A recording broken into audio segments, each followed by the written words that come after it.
Magandang araw mga kaibigan. Bigyan natin ng opinion, reaction ngayon itong post ang balita ngayon. Tungkol ito sa viral na litrato, kumakalat ngayon sa social media. Litrato ni Senator Ping Lacson at ang mag-asawang Barzaga. At ito si litrato ni Senator Ping Lacson at ang mag-asawang Diskaya. At itong si Congressman Barzaga mabilis na nanawagan. Dapat imbestigahan yan.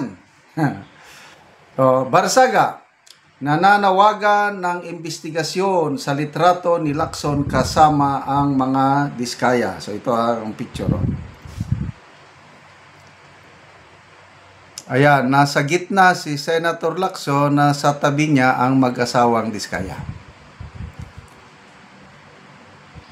Nanawagan si Cavite 4th District Representative Kiko Barzaga na agad imbestigahan ang kumakalat na larawan kung saan makikita si Senator Ping Lacson na kasama ang kontrobersyal na mag-asawang kontraktor na sina Sara at Curly Diskaya.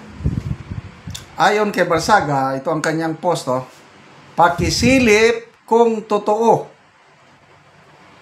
ang imaheng ito ng pribadong pagpupulong ni Senator Lacson kasama ang mga Diskaya.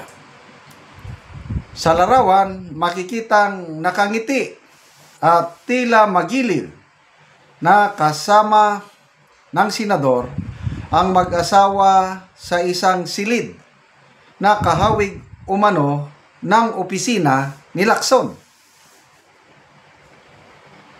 Ang mga Diskaya ay parihong kontraktor na kinakasangkutan ngayon ng mga investigasyon kaugnay ng flood control anomalies na nag-ugat sa umano'y bilyong pisong pondo ng pamahalaan.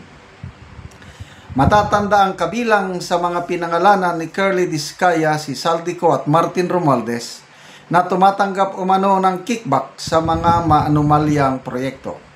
Giit ni Barzaga, hindi dapat ipagsawalang bahala ang naturang litrato, lalo't sensitibo ang kasong kinakaharap ng mag-asawa. Okay, so, kanya-kanya tayong pananaw, litrato lang yan. It does not mean na meron ng namagitang masama between the Diskaya and Senator Lacson. Huwag muna tayong manghusga. Kasi ito yung masama sa politika natin.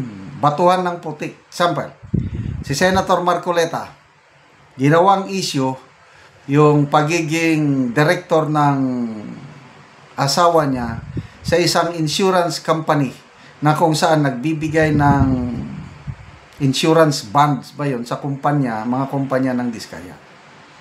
So nagpaliwanag si Senator Marcoleta na independent director yung wife niya doon.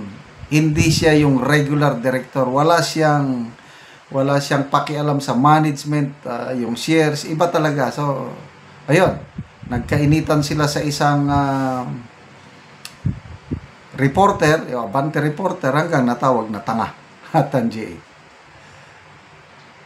So yun, issue. So ito, I don't know sino itong nagpakalat.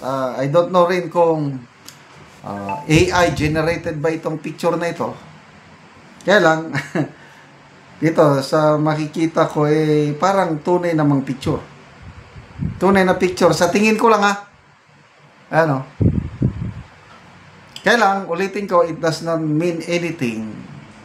Ang mga tanong dyan, mga haka-haka, nakatanggap ba sila ng Lacson? Nakatanggap ba ng campaign donation galing sa mga Diskaya?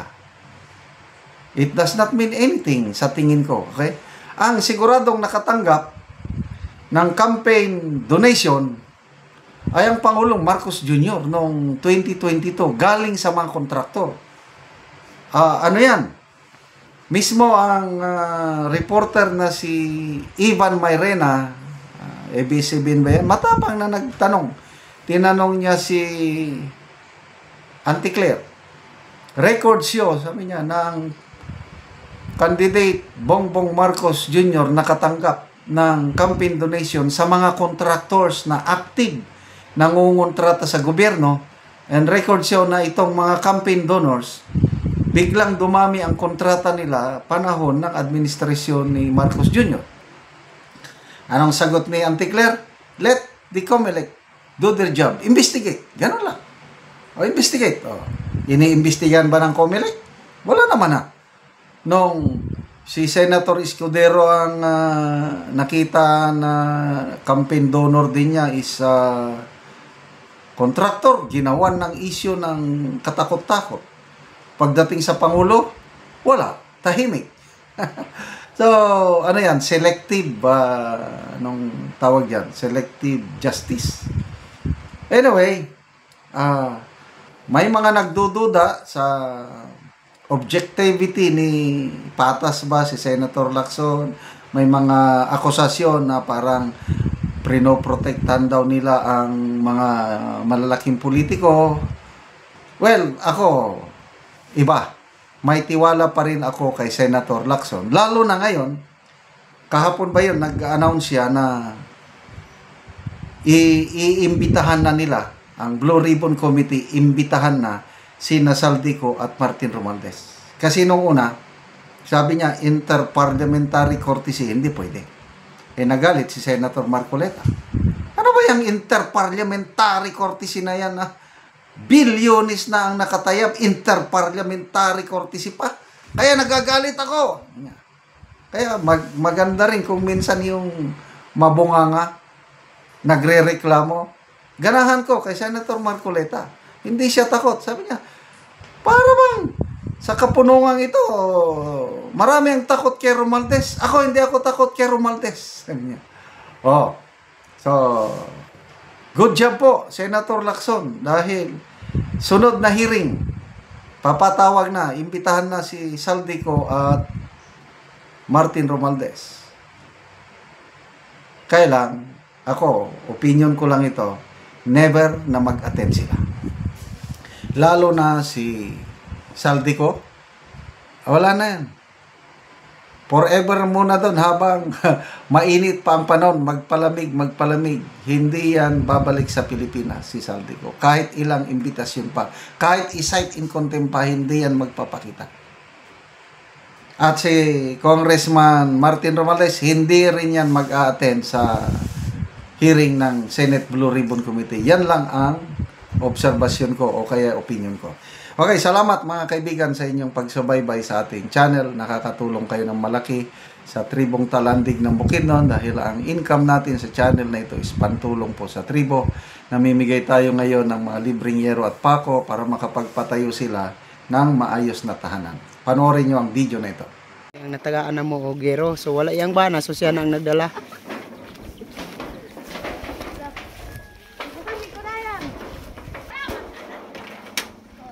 O karon mo na ang itsura sa atop sa natagaan na mo gero. Buslot na. Mga dagko gid kayo nga buslot to.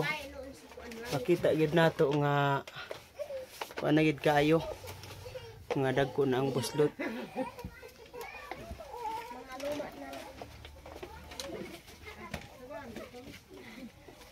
So karon pila na ni katuig ang inyong atop nga yero nga inani na ang itsura oh. Siyam na. Siyam na katuig.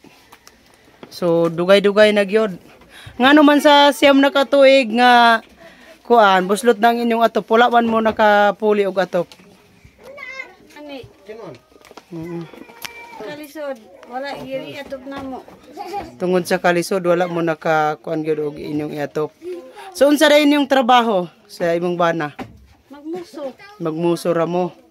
Na kung walay muso, wala na gyud.